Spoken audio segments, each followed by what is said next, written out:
Hello and welcome to this seminar.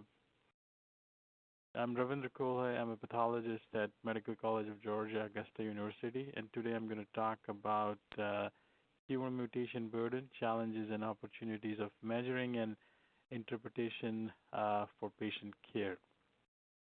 These are my disclosures associated with the content of the talk. Most importantly, I work for the Medical College of Georgia at Augusta University, and the opinions expressed during these presentations are my personal opinions and do not represent the opinions of QIAGEN or any of my collaborators or my employer. Also, the panels discussed in this presentation are intended for molecular biology applications and not for diagnosis, prevention, or treatment of a disease. My objectives for this talk are to introduce TMB for the people who are new to the biomarker, but most importantly, go over the clinical significance of TMB, and then address the challenges, mostly in validating and interpreting TMB in the sense of the large panels we are dealing with for comprehensive genomic testing. This is the outline for today's webinar. I want to go quickly over some basic principles of IO, and then we'll jump into what is TMB and why are we talking about TMB. And then at the end, I'll talk a little bit about what we are doing in a clinical setting or a CLIA setting about validation and implementation, especially focused on wet bench and bioinformatics. So just a little bit background on immuno-oncology or cancer immunity cycle. Over the years, our understanding of tumor immunology has vastly increased, and now this very well-known cancer immunity cycle provides the framework for how we can manipulate the immune system to attack and destroy the tumor cells. This was a major breakthrough maybe a decade ago.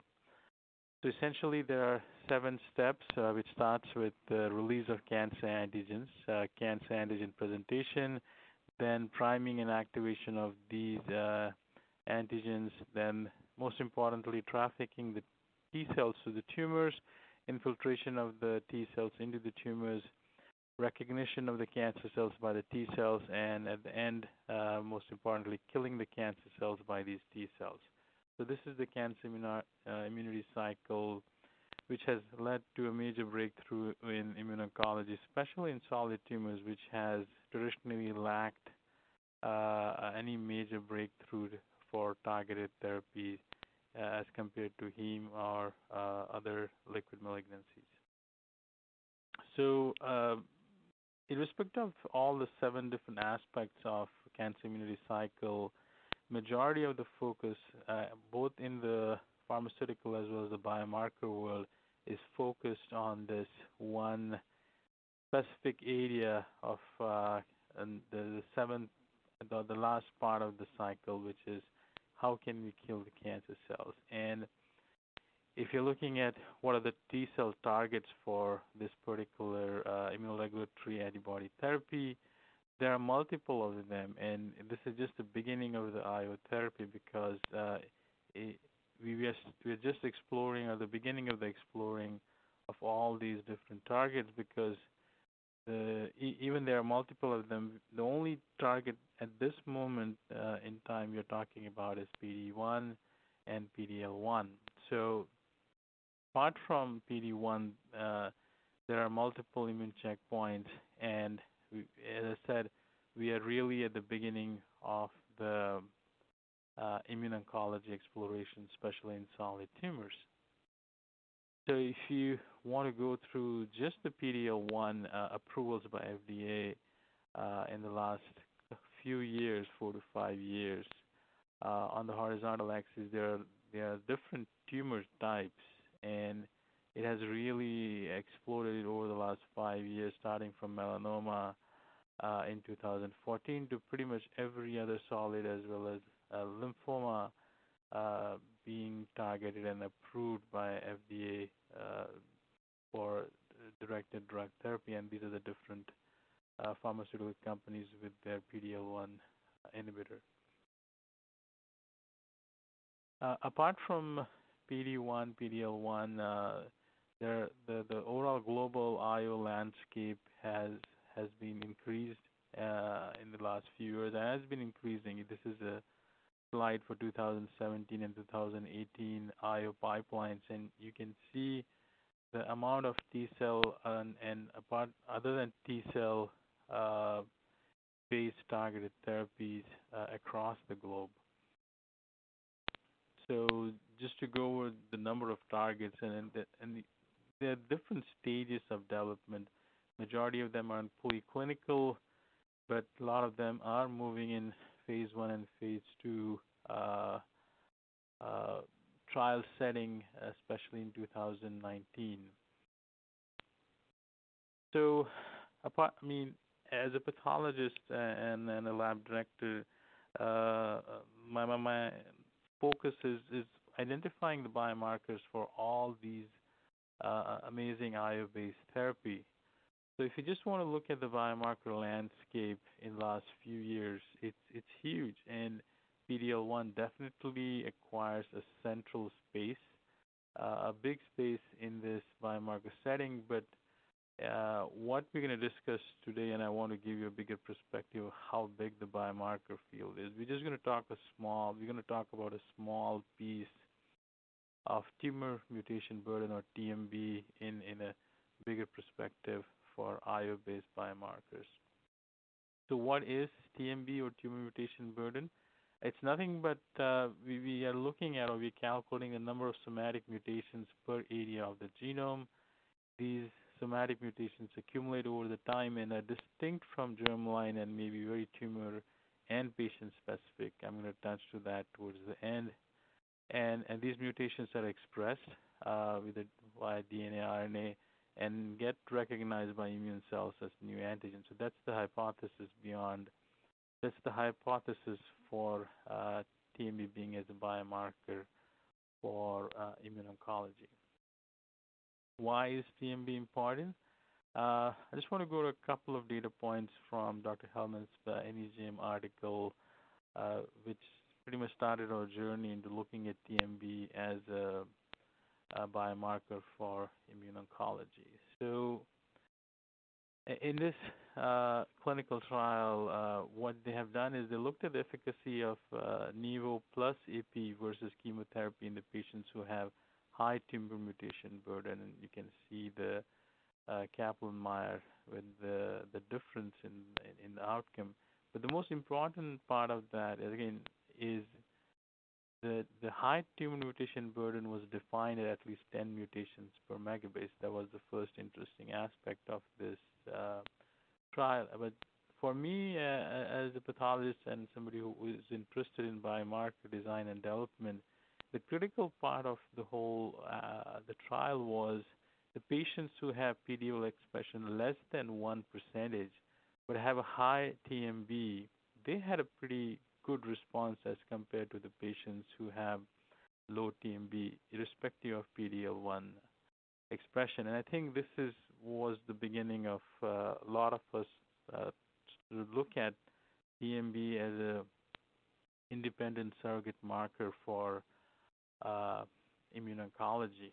Because all these years, majority of the focus, at least in the pathology labs, was on the expression of PD-L1, and both in the trial setting as well as the post-FDA approval treatment setting was PD-L1 immunohistochemistry and treatment design. This graph shows a correlation between TMB and the objective response rate with anti-PD-L1, PD-L1 therapy in 27 different tumor types. This is an accumulative data, and you can see that the high TMBs definitely have a better response to PD-L1, irrespective of the PD-L1 expression. The other advantage, or the reason why TMB everyone is interested in, is TMB is a pan-cancer. It is present in pretty much every cancer type. We will touch base towards the end. The important thing is it is different in different cancer types. So But the good thing is it is present in pretty much every cancer type. But the most important aspect of looking at TMB is probably this review article in Clinical Cancer Research, which talks about what exactly is TMB and where and how we are looking at. So I just want to quickly go over that to give you a perspective of what TMB and looking at TMB, especially as a surrogate for new antigen, looks like. You, so when you're looking at TMB and how to calculate TMB, there are multiple ways we can do that. We can start with looking at the somatic mutation. We can look at the transcription into mutated messenger RNA, proteasome, TAP transport prediction, binding of MHC complex, as well as the T cell recognition. So these are the different ways you can predict IO response in a tumor cell.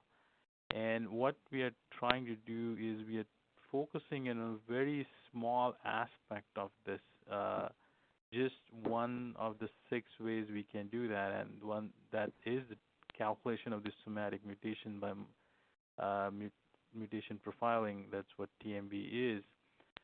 There are multiple ways we can do that. We can look at by whole genome sequencing, whole exome sequencing, array CGH, and MSI profiling. But we are even bypassing that. We are looking at the TMB through gene panels. So I just want to give you a perspective that there are multiple ways of looking at IO-based response to in tumor cells, and we're looking at one small aspect of that via TMB. And even the way we are looking at is not the ideal way, which should be whole genome or whole exome, but we're trying to find panels which can be used as a surrogate for whole genome and whole exome sequencing. So with that limitation, I want to start how we are dealing with this currently. As I said earlier, you just cannot look at one biomarker. It needs an omics-based approach for immuno-oncology, which would cover the TMB, MSI, looking at TILs, gene expression, messenger RNA profiles, fusions, MHC and new MHC expressions and new antigens, plus microbial profiles. So with this limitation in the mind, if we are just focusing on TMB, how are we looking at TMB? So obviously the ideal approach is whole genome or whole exome. But what are we doing? The major disadvantage of that is obviously it's more expensive, and you can just have the most expensive way of doing it for one biomarker. The whole rush and the plan in the lab is to find the best ideal surrogate for whole exome sequencing, which is more cost effective versus whole exome sequencing. But the disadvantage or the challenge associated with it is we really need a validation for that. So a couple of challenges which I think the Friends of Cancer Research is trying to tackle with TMB is number one, there's a definite lack of standardization for calculation and reporting TMB, because different reports may measure TMB differently, and it's really difficult to apply that clinically in a setting where it's being used for different phenotypes. And that is the goal of the Friends of Cancer Research, where you guys can go and read more about that for standardization of TMB. And then what the TMB harmonization project is doing is they're using the very same or similar sample in the phase 1 with the in silico analysis, in the phase 2 with empirical analysis, and phase 2 with the clinical analysis. Hopefully, the entire data will be out with the guidelines. What we have done at our level is we have a small group of 25+ clinical NGS lab called Sequoia, and we have our own TMB evaluation project, which we presented at last AMP meeting and correlation data for TMB on a smaller panel. So as introduction to the TMB, the summary is it is one of the most sought out biomarker of this decade, and I'll back up that comment in the next couple of slides. It is turning out to be one of the most expensive biomarker because of the ideal or the gold standard method of whole genome and whole exome sequencing. A majority of us think that this is very much industry driven because this came out of clinical trials in a retrospective analysis setting rather than prospective, and there is so much complicated algorithms in calculated TMB, and there's somewhat non-transparency associated with that has made us a lot of uncomfortable with it. We personally think that it's least discussed. We hear about it here and there, but it's not one of those markers where everyone knows about it and it's very clear to everyone to how to use that. But biologically, I think one of the true challenge with TMB as a biomarker, it's still a surrogate. It's not the best way to calculate new antigens in IO-based setting. It's still a small puzzle for new antigen, and but as of now, it's the most impactful biomarker in immuno-oncology. So this brings to the most important question is, to TMB or not to TMB? And I think a lot of labs are struggling with this question because there's a clinical request and sometimes demand for having TMB on your panel. And if your panels are not adequate enough, there is a challenge to send out those samples to a bigger panel just to get the TMB value. So in my personal opinion, I think, yes, we will have to do TMB for three reasons. It is a great surrogate marker for IO, new antigens. The trial data, at least the progression-free survival, looks great. And I think most importantly, it's a good start for patient selection versus a blinded patient selection for IO-based therapy. And we have seen the patients who have really high TMB, they respond very well to IO-based therapy irrespective of PD-L1 as a biomarker. So let's move over to the challenges associated with evaluation of TMB as a biomarker. So I'm going to go over a couple of them in detailed ways so that we know if we decide to adapt TMB as a biomarker, what's the best way to deal with it. One of the biggest challenge when we, as a lab, we faced was what's the ideal panel size we should be using for calculating TMB for clinical use. I think there is a good data and evidence for that now. We'll go over a couple of papers, but I think the ideal size is between 1.1 to 2.2 megabase, and also the content of the panel definitely matters. The second and most important challenge is the bioinformatics module for TMB calculation, and this plays a very important role because a lot of these calculators for TMB come from commercial sources. Either they're coming out of trials or different validation pipelines, and sometimes they may differ with the TMB scores on the same samples. But for me, the most critical part is the clinical interpretation of the TMB score or the TMB value. What exactly is TMB high? What is TMB low? And how do we need to interpret for clinical decision making? So this is a nice article from Friends of Cancer Research, which goes over most of these challenges, starting from the sample collection to the TMB score.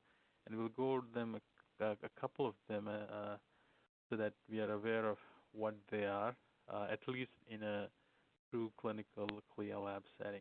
So one of the biggest challenges is the tumor type and the sample type. You really have to understand that TMB is not a universal signature biomarker.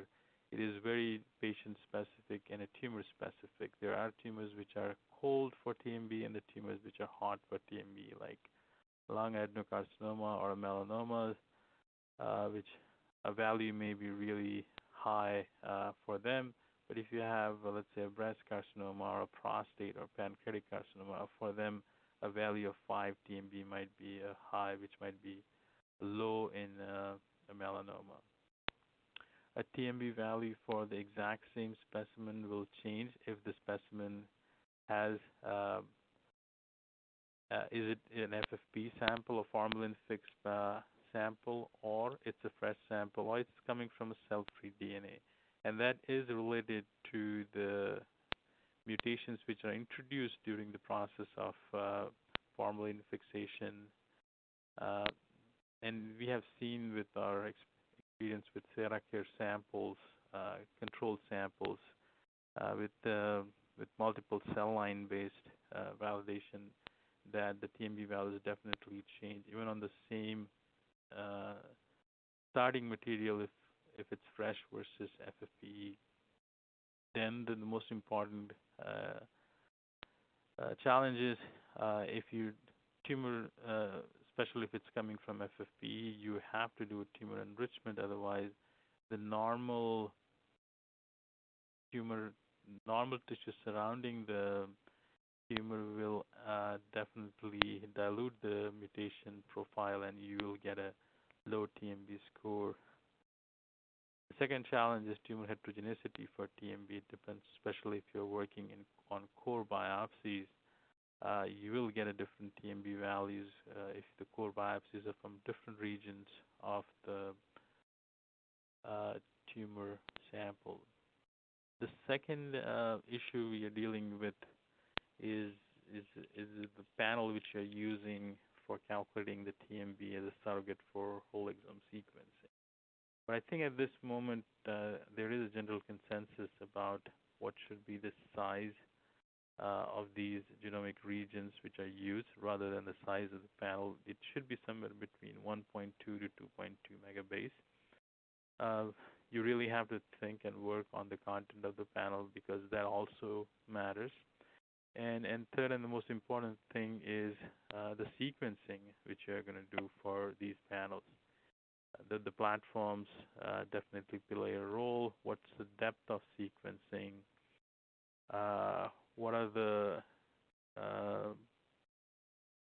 final calculations or the final mutations in the panel that are contributing to TMB calculations? So these are the different aspects of the panel sequencing, and the content of the panel will make changes towards the TMB value.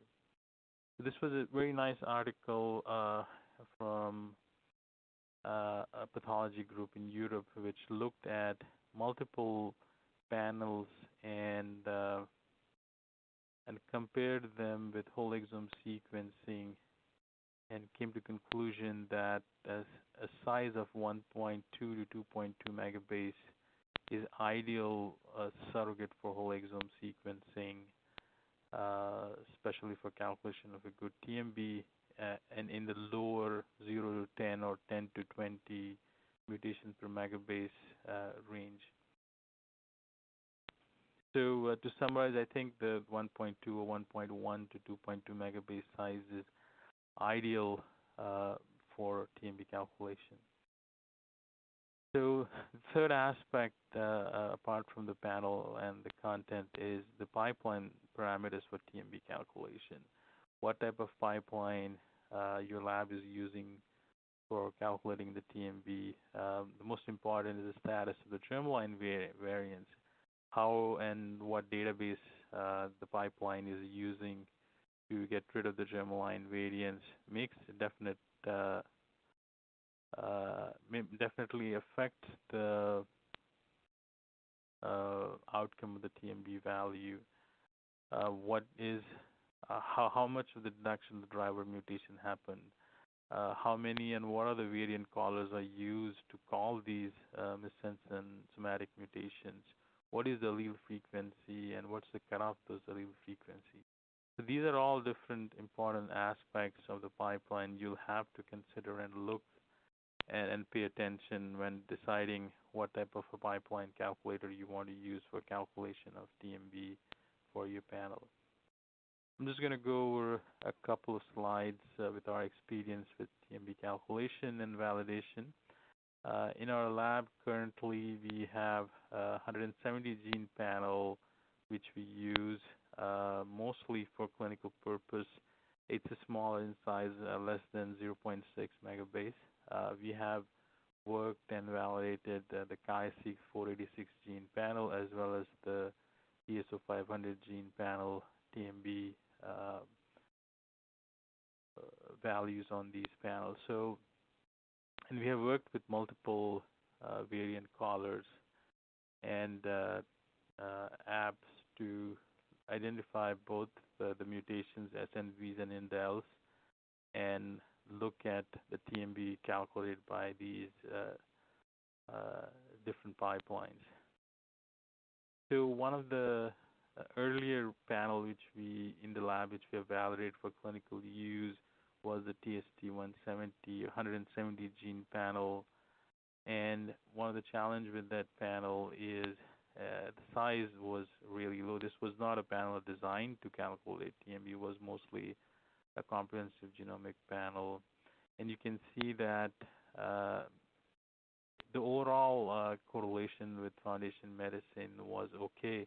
But when you go and dive down into TMB score of 50 mutations per megabase, the correlation really is lost. So as I earlier said, the size of the panel definitely matters when looking at the TMB values, especially in that lower zone of 10 to 30 or 10 to 20, which are critical, especially in non-small cell lung carcinomas.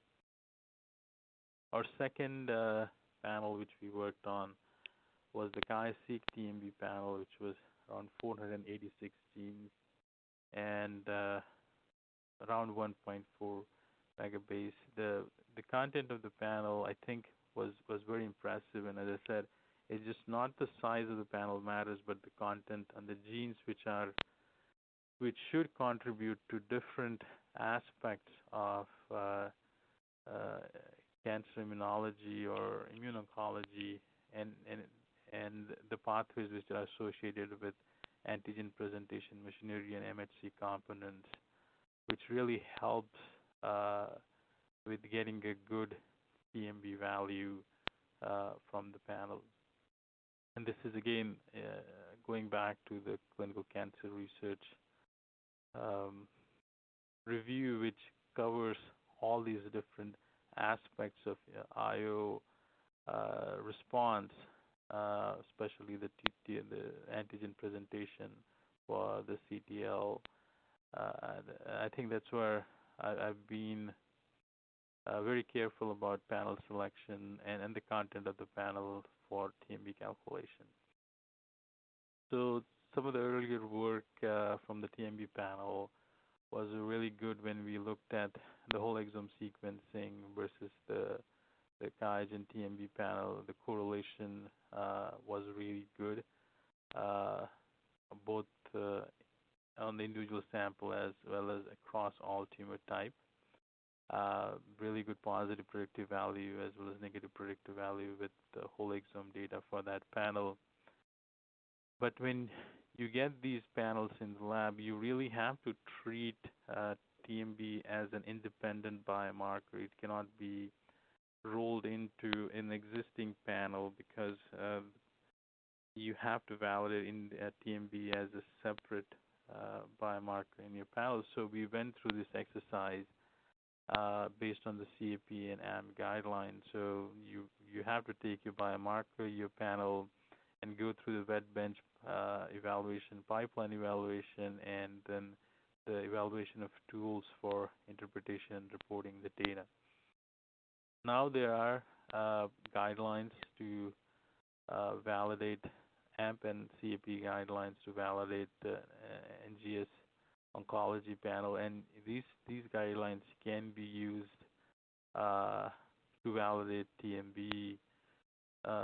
There are some additional New York State Department of Health guidelines, especially for NGS and oncology.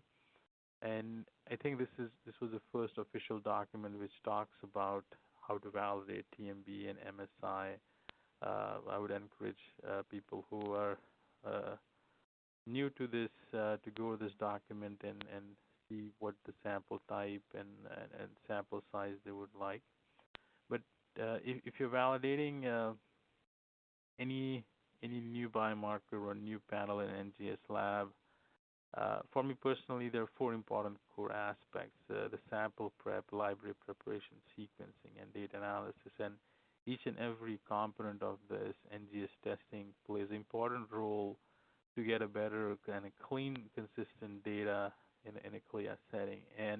It, and all of them have equal proportionate role, and you need to spend equal amount of time in all of these four components during validation. But if you're an advanced NGS user, uh, if you know your library preparation is good, if you know your sequencing platform is solid, then I would spend a lot of time in the sample prep and data analysis, because those are the two critical aspects which can definitely make a huge difference in outcome, data outcome. Because what we have seen in our lab and our experience based on more than 10 comprehensive genomic panel validation is a garbage in, garbage out. You really have to be careful with the earlier sample prep or pre-analytical QC. And some of the steps which I've lined out, something as simple as you have to make sure that what are the sample type you're validating, what's the procedure from which the sample is taking, because sometimes the bone marrows are decalcified and cytology FMAs are collected in a different material. And then one of the most important aspect is looking at the H&E and making sure you have the tumor sample as a starting material, not just some necrotic material or even benign tissue.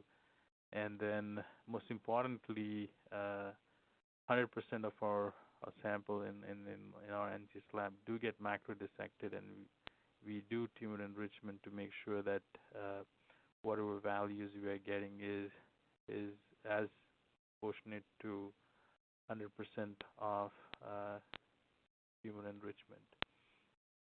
So this is just to give an example of the QIAseq TMB panel validation we did.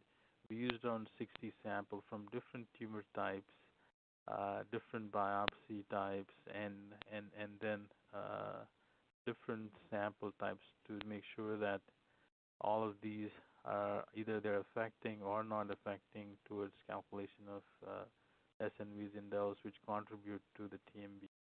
And what we were doing was we were looking at multiple orthogonal methods. Again, this is more of a validation for the CNV than indels, and then which definitely contribute towards the TMB value.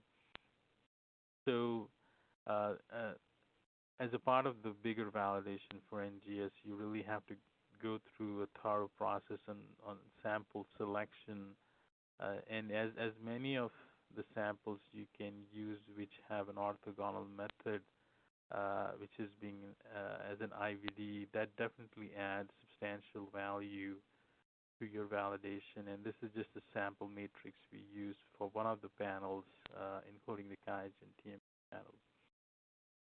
So just to focus on the TMB validation and evaluation, as you all know, the whole genome sequencing and whole exome sequencing is definitely the gold standard, but the FDA approval for the Foundation One CDX is we also use that as a clinical reference. Unfortunately, the Foundation One panel size is less than 1 megabase, which it's still below than the ideal 1.2 megabase, which we would need to calculate TMB. But we have been using Foundation One case samples and the TMB value as a clinical reference for validation. So I just want to show you some data on the QIAseq TMB panel validation. We did thorough validation for TMB, MSI, CNV, SNVs, and indel for 2 sites and multiple samples. Uh, and the goal here was to evaluate the manufacturer's analytic claims about all these different biomarkers. The data I'm going to show is mostly TMB focused. So this was a 2-site correlation between site 1 and site 2. This is just the TMB, and you can see that this is the critical zone of 10 to 30 mutations per megabase, which is really critical for a lot of the hot tumors for immuno-oncology, and we had really good correlation between the 2 sites. And the correlation between Foundation 1 TMB and QIAseq TMB correlation was also good. Again, in the lower zone of 10 to 30 mutations per megabase. So coming back to the original discussion of the challenges in TMB, as I said, the size of the panel definitely makes a huge difference. It needs to be between 1.2 and 2.2. The bioinformatic modules for TMB calculation, you really have to understand what is included, what is excluded for the calculator of TMB. But for me, the most important aspect of TMB is the clinical interpretation of TMB score and TMB value. What exactly is TMB high, TMB low? And this really needs to be defined in a particular tumor type setting or even a patient type. Because if you just look at the different clinical trials and the tumor type, these are the different trials in which TMB was used as a biomarker. These are the different companies of the drugs. This is a tumor type. Then again, the question becomes, what was the platform in that particular tumor type was used to calculate TMB? And again, the most critical part is what is the true cutoff in that particular trial or tumor type.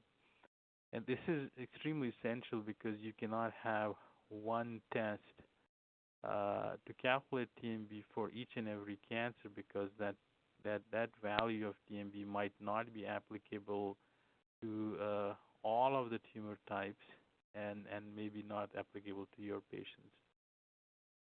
So this is a really good article from Zahir, and which looks at all the tumor type, and going back to my original discussion that TMB signature is definitely not universal. It's rather tumor, and I think we need to even discuss that it's very patient specific. So if you're looking at these different tumors and their mutational burden, and you can see there are a lot of cold tumors and there are a lot of hot tumors. So melanoma, bladder cancer tend to be inherently having high tumors. So for these tumor type, which are hot tumors, a value of 10 mutations per megabase might be high. But if you're looking at the cold tumors like germ cell tumor or soft tissue sarcoma, for them a value of even 5 mutations per megabase might be high. So having a one cutoff for a pan cancer tumor type, it's not ideal. So the interpretation of the TMB score as low and high needs to be done in a setting of a phenotype, a tumor type, and a patient specific. So if you're looking at, even if you're looking at bladder cancer, you can see that different aspects in bladder cancer themselves, which are patient specific, that can change the TMB signature or TMB value or score in that particular patient type. So just to give an example from the earlier chart, let's say if you're looking at one of the trials from BMS on Nivo CheckMate 263, the tumor type was first-line non-small cell lung carcinoma. You have to remember that the platform which was used in this particular trial was whole exome sequencing.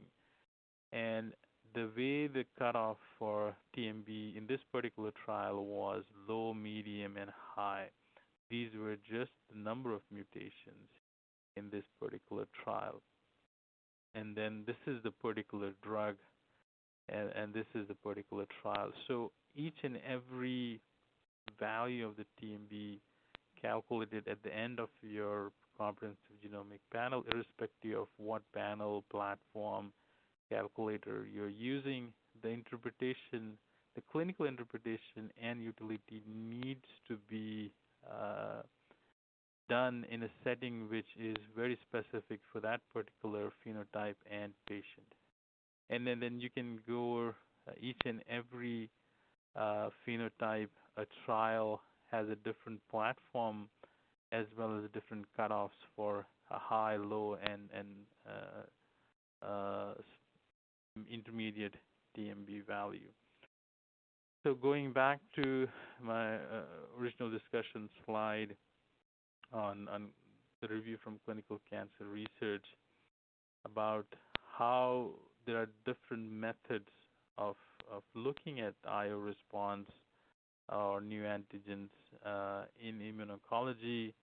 I want to highlight the important limitation that we are looking at one of the many ways we can do this, which is looking at the TMB or somatic mutation. And most importantly, we are using a surrogate to the gold standard, which is whole genome sequencing and whole exome sequencing. With that, I would like to say thank you for LabRoots for organizing this webinar, and QIAGEN for helping us to reach and discuss this important biomarker in a setting where I think we need to talk a lot more about this in a clinical setting. These are some of the people in my lab which make all this work possible. And thank you. I'll be happy to take any more questions.